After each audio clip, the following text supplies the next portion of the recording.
le président Mitterrand va prononcer le discours de la Baule et va obliger les chefs d'État africains à démocratiser. Et le président Habyarimana du Rwanda va être obligé de démocratiser dans un contexte de guerre, ce qui va l'affaiblir.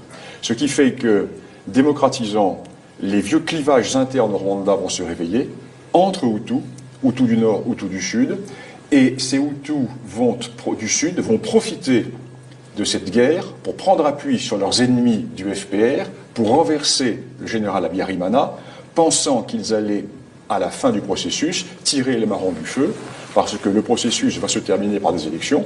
Il y a 90% de Hutus, 10% de Tutsis.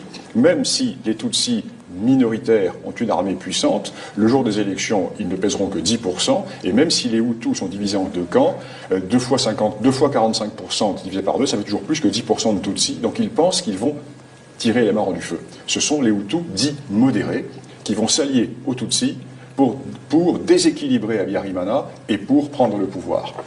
Et ce faisant, le FPR Tutsi va les utiliser et va provoquer un climat de guerre civile.